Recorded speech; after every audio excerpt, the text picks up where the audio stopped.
Hello, नमस्कार और आदाब है मेरे सारे दोस्तों को।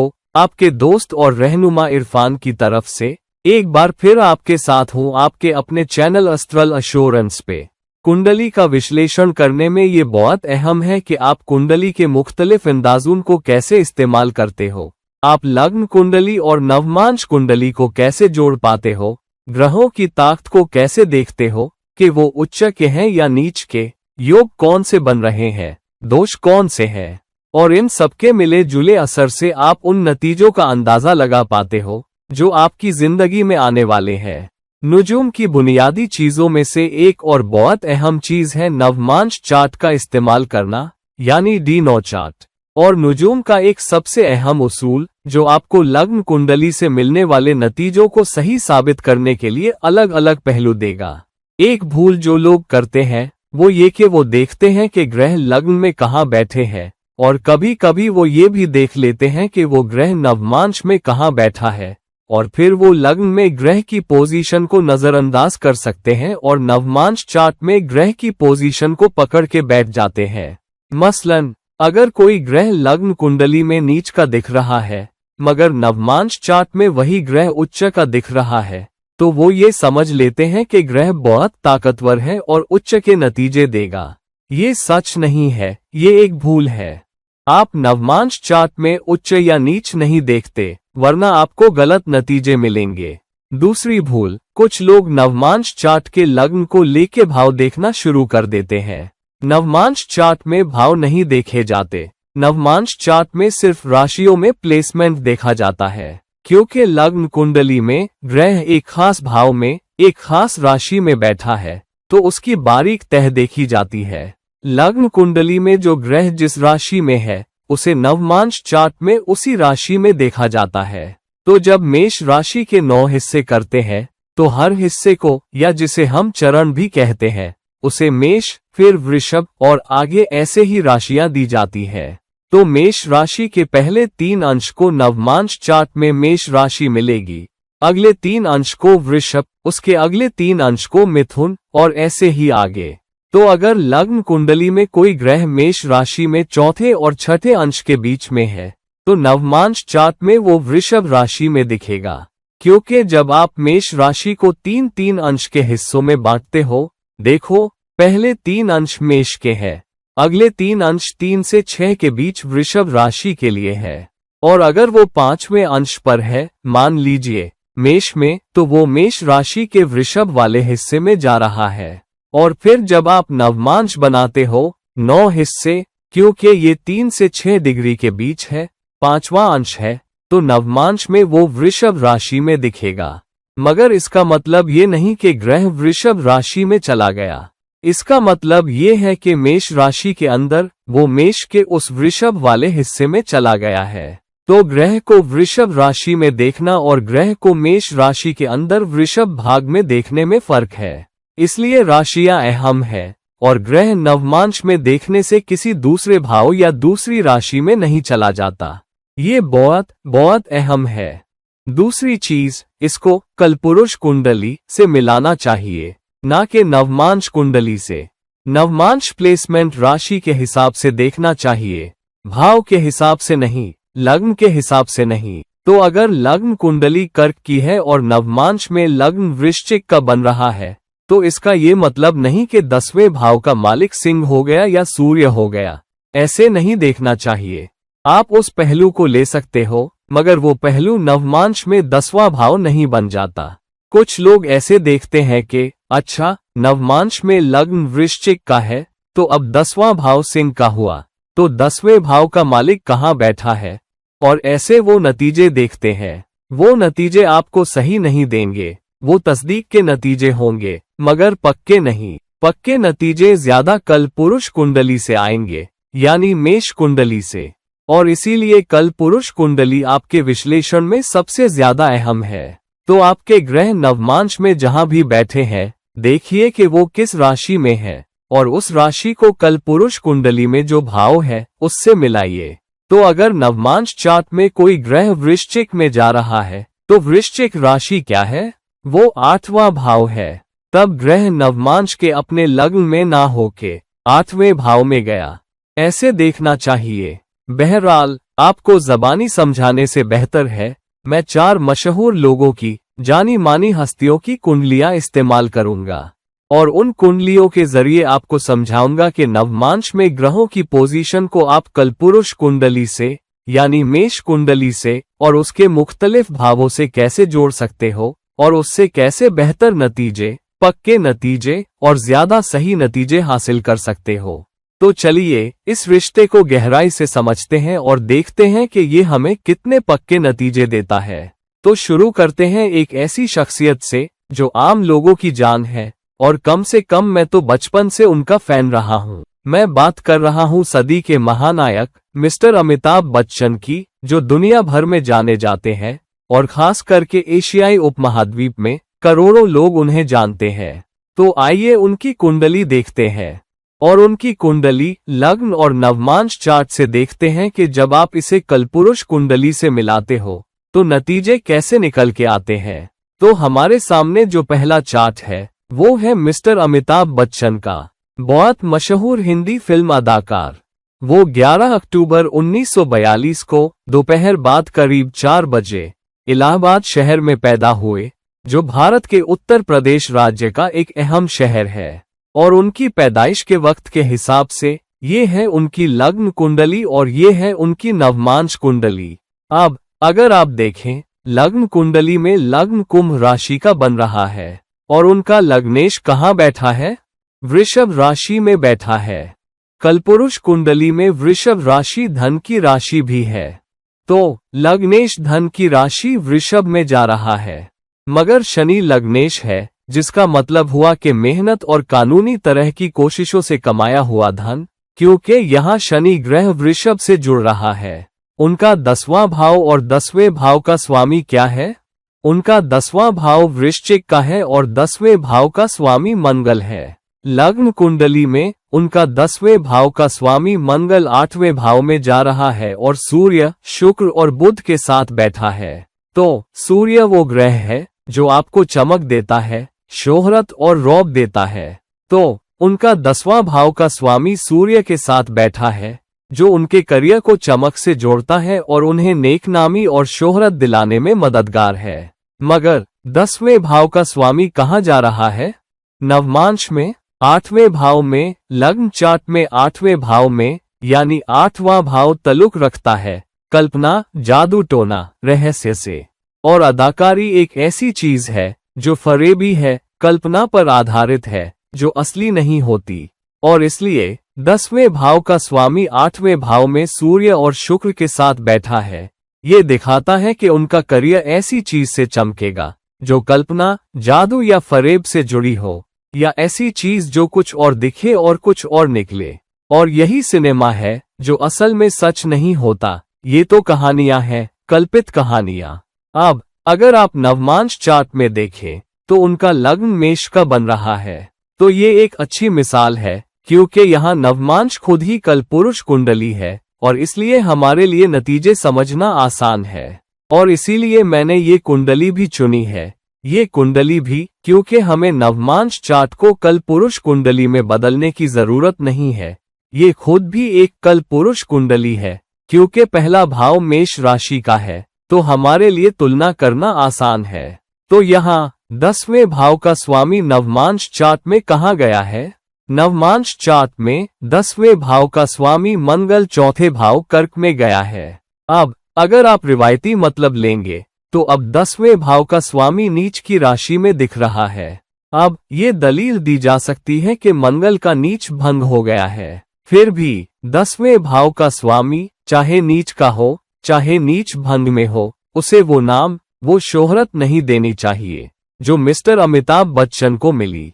नवमांश चार्ट में कलपुरुष कुंडली में ये प्लेसमेंट दिखाता है कि वो खास भाव 10वें भाव के पेशे से जुड़ रहा है, यानी उनका पेशा घरेलू माहौल में चमकेगा और गुरु से जुड़ा होगा।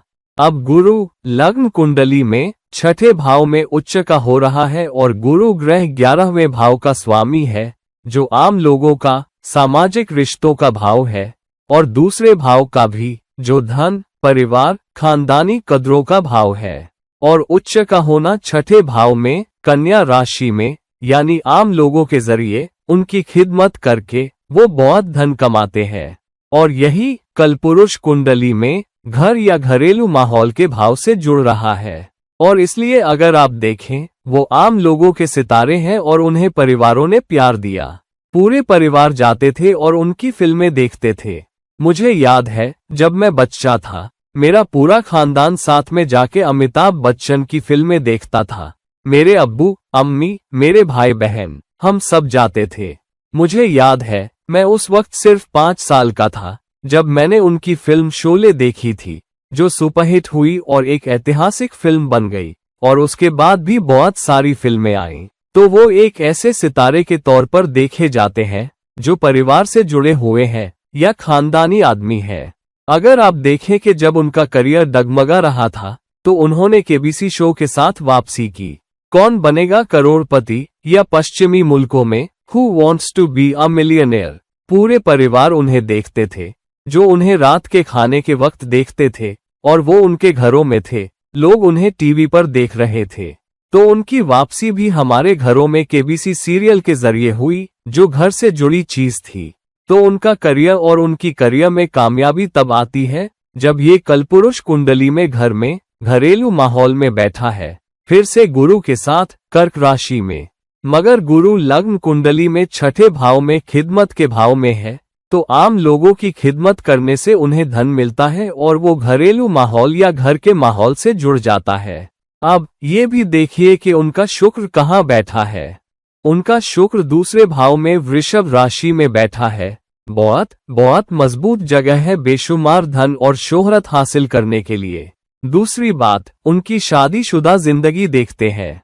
उनकी लग्न कुंडली में 7वें भाव में राहु बैठा है और इसलिए उन्होंने किसी ऐसी शख्स से शादी की जो उनकी जाति से, उनके सामाजिक पृष्ठभूमि से नहीं थी, बल्कि उनकी जाति से बाहर, उनके खानदान से बाहर थी। वो यूपी के रहने वाले हैं, मगर उन्होंने एक बंगालन लड़की से शादी की जो जया बच्चन है, उनकी जाति से बाहर।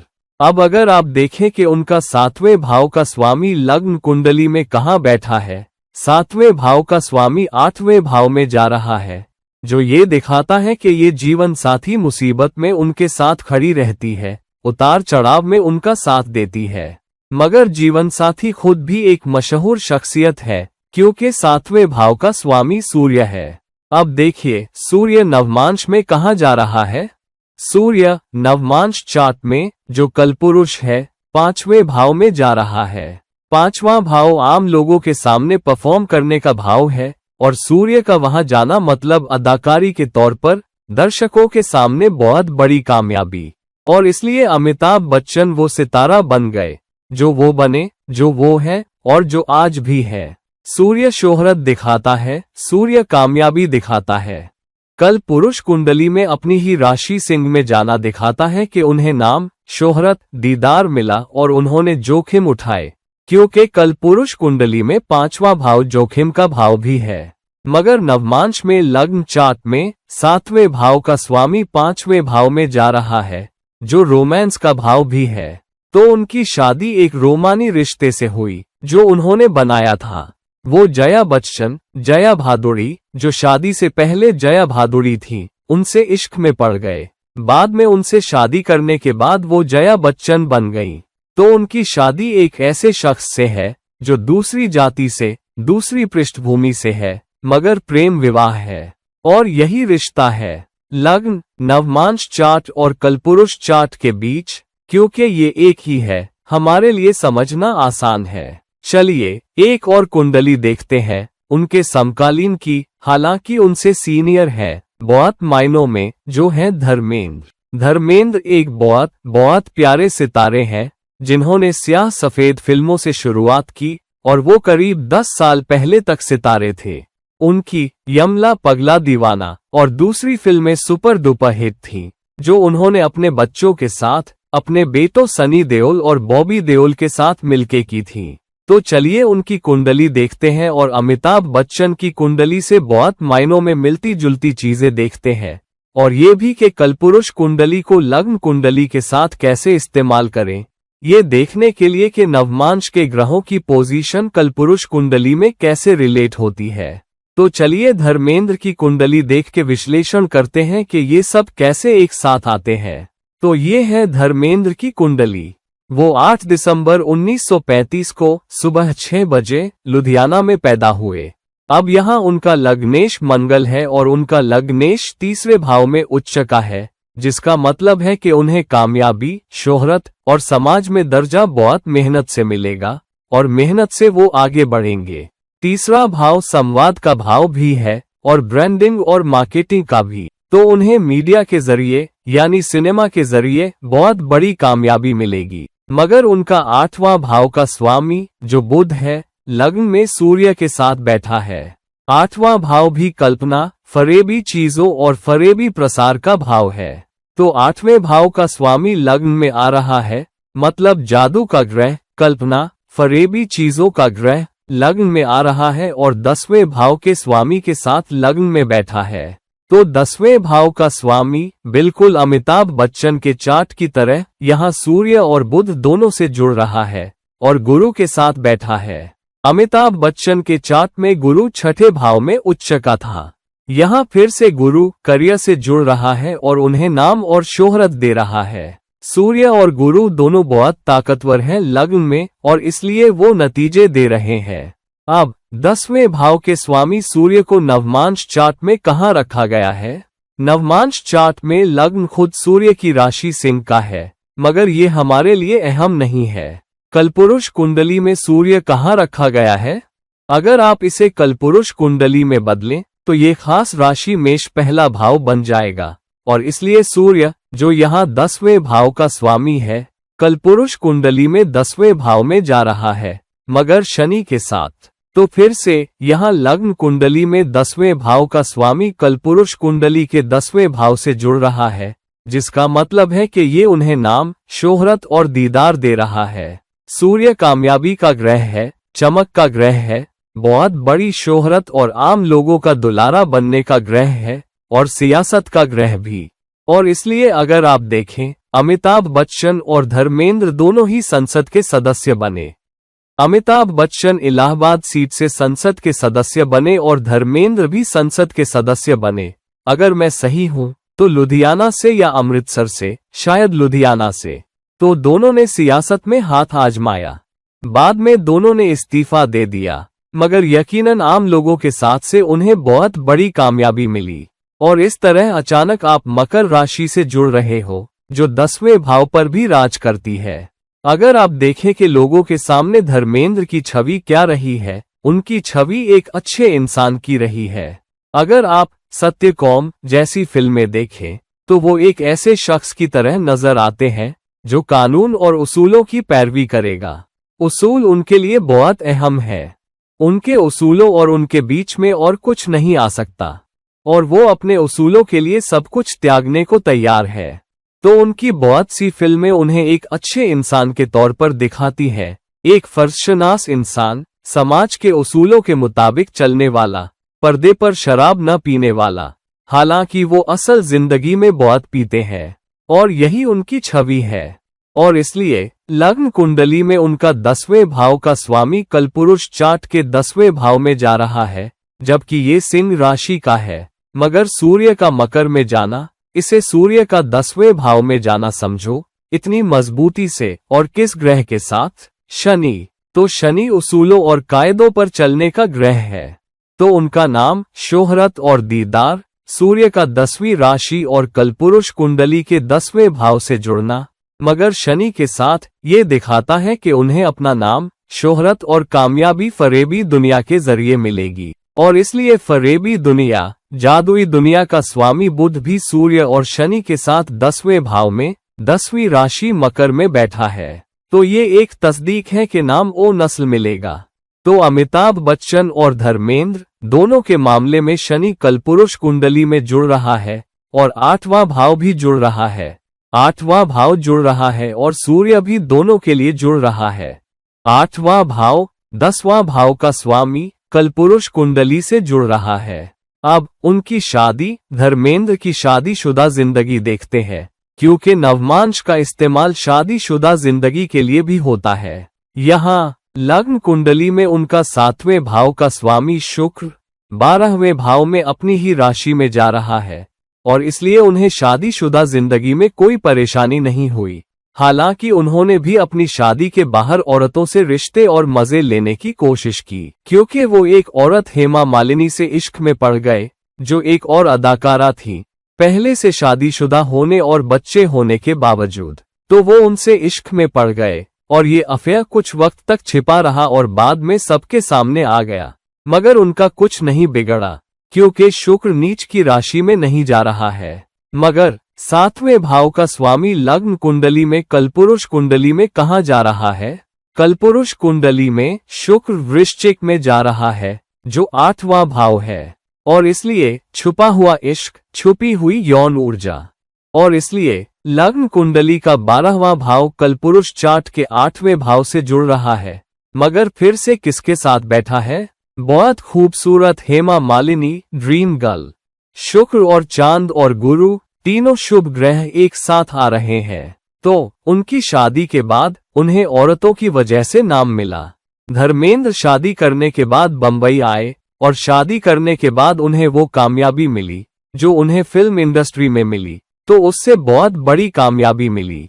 अब एक खिलाड़ी की कुंडली देखते हैं जो मशहूर क्रिकेटर सचिन तेंदुलकर हैं, मास्टर ब्लास्टर, और जिन्हें क्रिकेट का भगवान भी माना जाता है। सबसे प्यारे क्रिकेट खिलाड़ियों में से एक, खास करके उपमहाद्वीप में, भारतीय उपमहाद्वीप में क्रिकेट बहुत देखा जाने वाला खेल है और आज के सबसे अमीर खेलों में से एक है। और सचिन तेंदुलकर को इस खेल का सबसे अच्छा बल्लेबाज या सबसे अच्छा खिलाड़ी माना जाता है। तो चलिए सचिन तेंदुलकर की कुंडली देखते हैं और उनकी लग्न कुंडली को कलपुरुष चार्ट के साथ मिलाने की कोशिश करते हैं, जिसमें नवांश में ग्रहों की पोजीशन देखेंगे। ये है सचिन तेंदुलकर की कुंडली, जो 24 अप्रैल 1973 को दोपहर बाद 2:25 बजे मुंबई शहर में पैदा हुए। तो लग्न कुंडली में लग्न सिंह का बन रहा है और सूर्य कहाँ बैठा है? सूर्य 9वें भाव में उच्च का बैठा है और शुक्र के साथ है, जो फिर से नाम, शोहरत और दीदार का ग्रह है। उनका 10वें भाव का स्वामी शुक्र है और कलपुरुष कुंडली में उनका 10वें भाव का स्वामी कहाँ बैठा है? कलपुरुष कुंडली में उनका शुक्र 5वीं राशि या 5वें भाव में बैठा है, जो फिर से आम लोगों के सामने परफॉर्मेंस है। तो उनका परफॉर्मेंस हजारों लोगों के सामने आया और शनि के साथ बैठा, फिर से शनि से जुड़ रहा है। तो हमने तीनों चार्ट देखे, अमिताभ बच्चन, धर्मेंद्र और सचिन तेंदुलकर के। 10वां भाव या नाम ओ नस्ल या धन शनि से जुड़ रहा है, जो बहुत ज्यादा फर्ज, समर्पण, अनुशासन, कायदे से खेल खेलने और फिर बड़ा बनने का ग्रह है। इसीलिए ये नाम कभी बड़े विवादों में नहीं रहे, इंडस्ट्री के खिलाफ जाने या नियम कायदे न मानने के। तो सचिन तेंदुलकर का लग्न कुंडली से 10वें भाव का स्वामी कलपुरुष कुंडली के 5वें भाव में जा रहा है, जिसका मतलब उनके 10वें भाव के परफॉर्मेंस दर्शकों के सामने, बड़े दर्शकों के सामने, आम लोगों के सामने आए और उन्होंने अपना नाम और शोहरत शनि के साथ बनाया, फर्ज और समर्पण के साथ, और साथ ही शुक्र धन से जुड़ा है, तो उन्होंने बहुत धन भी कमाया। और उनका सूर्य भी 4थी राशि कर्क में बैठा है। 4थी राशि कर्क क्या है? ये कलपुरुष कुंडली में 4था भाव है और इसलिए हम सबने उन्हें टीवी सेट पर घर बैठे देखा। तो दुनिया भर के लोगों ने उन्हें टीवी पर ज्यादा देखा। उन्होंने टीवी अधिकारों के जरिए बहुत धन कमाया और क्योंकि उनका सूर्य कर्क राशि में बैठा है, जो 4था भाव है, हम घर पर बैठे उन्हें टीवी पर देख रहे थे। हमारे देखने से ही वो बहुत मशहूर हुए। उन दर्शकों में से बहुत थोड़े लोगों ने ही उन्हें स्टेडियम में देखा होगा। शायद 60,000 या 70,000 लोगों ने उन्हें लाइव सामने देखा होगा, मगर करोड़ों अरबों लोगों ने उन्हें अपने घरों से, घरेलू माहौल से टीवी पर देखा। और इसलिए उनका सूर्य कर्क राशि में बैठा है, जो 4था भाव है, नवमांश के लग्न को मिथुन मानते हुए। इसे कलपुरुष कुंडली समझो और कलपुरुष कुंडली में 4थी राशि 4था भाव होती है। अब उनकी शादीशुदा जिंदगी देखिए।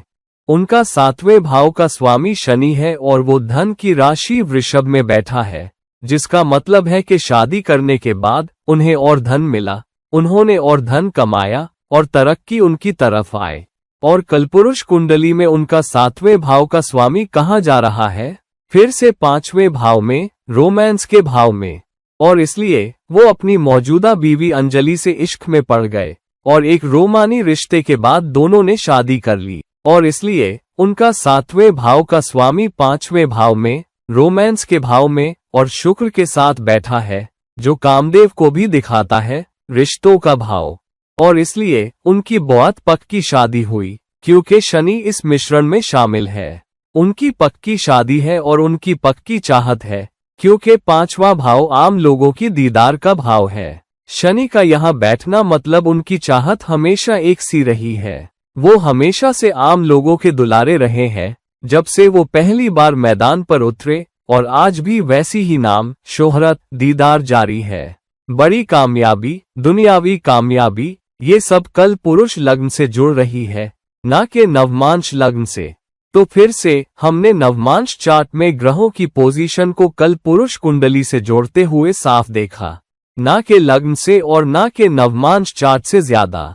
अब एक बहुत बदनाम शख्स मगर सत्ता में रहने वाला इंसान, डोनाल्ड ट्रंप, कुंडली का विश्लेषण करने के लिए मेरा पसंदीदा। देखते हैं उनके चार्ट से उनकी सियासी कामयाबी और दुनिया में कामयाबी के बारे में क्या पता चलता है, और देखते हैं कि ये कल पुरुष कुंडली से कैसे जुड़ता है जब आप नवमांश चार्ट में ग्रहों की पोजीशन देखते हैं। ये है मिस्टर डोनाल्ड ट्रंप की कुंडली, जो नेट के मुताबिक पैदा हुए। ये आधिकारिक कुंडली है या सबसे एक जैसी कुंडली है जो इंटरनेट पर मिलती है, तो मैं वही इस्तेमाल कर रहा हूँ। 14 जून 1946 सुबह 10:54 बजे जमैका में। तो जब आप उनका चार्ट देखते हैं, उनका लग्न सिंह है और उनका सूर्य कहाँ बैठा है? उनका सूर्य धन की राशि वृषभ में और 10वें भाव में बैठा है। तो उनका लग्नेश धन की राशि के साथ बैठा है और वही 10वें भाव का स्वामी भी है। तो उनका करियर धन कमाने और नाम ओ नस्ल के जरिए से जुड़ रहा है और राहु की वजह से अचानक उभार है। ये अचानक उभार है और सूर्य के शामिल होने की वजह से बहुत नाम और शोहरत मिल रही है। साथ ही कामयाबी का स्वामी शुक्र है। लग्न कुंडली में उनका 10वें भाव का स्वामी कहाँ है? 10वें भाव का स्वामी 12वें भाव में कर्क में जा रहा है। तो कर्क राशि क्या दर्शाती है? कर्क राशि चौथा भाव दर्शाती है जायदाद का, मकानों का। और इसलिए डोनाल्ड ट्रंप ने जायदाद, प्रॉपर्टी बनाकर बहुत कामयाबी हासिल की, और सरहदों के पार भी, क्योंकि 12वां भाव यहाँ विदेशी मुल्कों को भी दिखाता है। तो उनका ज्यादातर धन या बहुत सारी कामयाबी विदेश से भी आए है। यूनाइटेड किंगडम में कई और जगहों पर, यहाँ तक कि मिडिल ईस्ट में भी उनकी बहुत सी प्रॉपर्टी है। और इसलिए Trump group of hotels, Trump towers, दुनिया भर में मशहूर है, न कि सिर्फ अमेरिका में। तो उनकी कामयाबी जायदाद से आई है। इसमें फिर से शुक्र उनका 10वें भाव का स्वामी है और शुक्र विदेश से आने वाले धन की वजह है। शुक्र 12वें भाव में बहुत ताकतवर है, क्योंकि शुक्र 12वीं राशि मीन में उच्च का होता है और फिर से यहाँ शनि से जुड़ रहा है, जो दिखाता है कि समय के साथ साथ धीरे धीरे उनकी कामयाबी बनती गई। अब उनका लग्न कुंडली में 10वें भाव का स्वामी कल पुरुष कुंडली में कहाँ जाता है? तो कल पुरुष कुंडली में उनका 10वें भाव का स्वामी शुक्र फिर से कर्क राशि में जा रहा है, जो चौथा भाव है और शनि के साथ बैठा है, जिसका मतलब है जायदाद से कामयाबी, घरेलू कामयाबी, मकानों और जायदाद से जुड़ना और उससे बहुत धन कमाना।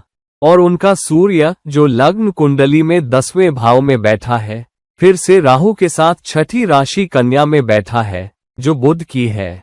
और यहाँ लग्न कुंडली में बुध 11वें भाव में अपनी ही राशि में बैठा है। तो आम लोगों के जरिए, सामाजिक जुड़ाव के जरिए, दोस्तों के साथ काम करने और नेटवर्किंग के जरिए बहुत कामयाबी और उससे धन कमाना, दूसरों की खिदमत करना।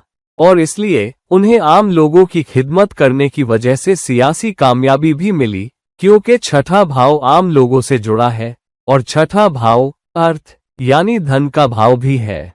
तो धन का जायदाद से जुड़ना, खिदमत करने में कामयाबी मिलना, यहाँ तक कि जायदाद को भी दूसरों के लिए घर बनाकर खिदमत करना माना जाता है। और राहु के साथ, जिसका मतलब है अचानक कामयाबी, तेजी से उभार और सियासत में और आम लोगों की खिदमत में।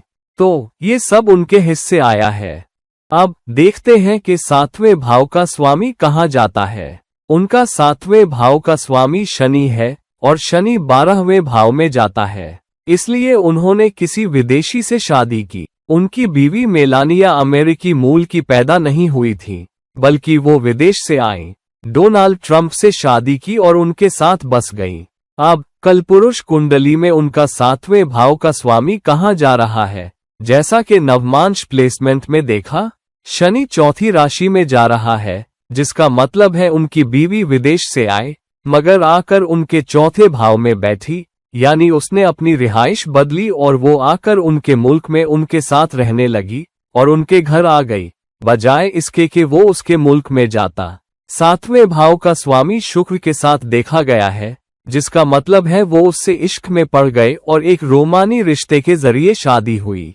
ये सच भी है क्योंकि उनका 5वां भाव रोमांस का भाव है, जिसका स्वामी सूर्य है और सूर्य शुक्र की राशि में 10वें भाव में बैठा है और इसलिए सूर्य शुक्र के साथ जुड़ रहा है, उस रोमानी साथी के साथ जो बाद में उनकी बीवी बनी।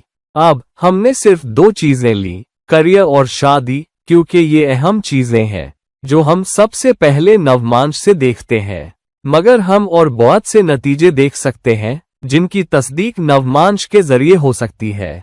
हम औलाद के मामलों में कामयाबी देख सकते हैं, हम तालीम के मामलों में नतीजे देख सकते हैं, हम निवेश सट्टेबाजी वाले निवेश के मामलों में नतीजे देख सकते हैं, हम सेहत उतार चढ़ाव के मामलों में नतीजे देख सकते हैं और बहुत सी और चीजों की भी तस्दीक हो सकती है नवमांश चार्ट में ग्रहों की पोजीशन देख के और उन्हें कल पुरुष कुंडली में रख के, ना कि उन्हें लग्न कुंडली में रख के। अगर आप उन्हें लग्न कुंडली में रख रहे हो तो उसे लग्न तुल्य नवमांश कहते हैं, जो देखने का बुरा तरीका भी नहीं है। मगर सबसे पक्के नतीजे जो आपको मिलेंगे वो होंगे नवमांश चार्ट के ग्रहों को कल पुरुष कुंडली में रख के, मेष राशि की कुंडली में रख के और फिर नतीजे देख के। सबसे पक्के नतीजे वहां से आएंगे। तो यारो, अब के हमने बात कर ली कि नवमांश चार्ट की पोजीशन को कलपुरुष कुंडली से कैसे जोड़ा जा सकता है, तो देखिए आपके नवमांश चार्ट में ग्रह कहाँ बैठे हैं और फिर उन्हें एक कलपुरुष कुंडली में रखिए, यानी मेष लग्न में, और फिर अपनी लग्न कुंडली की तुलना कलपुरुष कुंडली में नवमांश ग्रहों की पोजीशन से कीजिए और फिर नतीजे खुद देखिए। बिल्कुल वैसे ही जैसे हमने 4 लोगों के लिए देखा, अमिताभ बच्चन, धर्मेंद्र, सचिन तेंदुलकर और डोनाल्ड ट्रंप। और अगर आप चाहते हैं कि मैं किसी मशहूर हस्ती के नतीजों का विश्लेषण करूं, नवमांश चार्ट में ग्रहों की पोजीशन को कलपुरुष कुंडली में मिलाकर और फिर उसे लग्न से तस्दीक करवाकर, तो मुझे जरूर बताइए। मैं कोशिश करूंगा और देखूंगा कि मैं इसका अगला भाग या इस वीडियो का पार्ट 2 बना सकता हूं या नहीं, सिर्फ नतीजों की तस्दीक के लिए। तो यारो, इस वीडियो को लाइक करिए, शेयर करिए और मेरे चैनल को सब्सक्राइब जरूर करिए। और अगर आप मुझसे कोई निजी सलाह मशवरा चाहते हैं तो मुझसे राब्ता करिए, नीचे दिए गए लिंक्स हैं। और फिर कभी किसी और वीडियो में मुलाकात होगी, तब तक के लिए ये रहे आपके दोस्त और रहनुमा इरफान। आपसे इजाजत लेता हूँ। नमस्कार।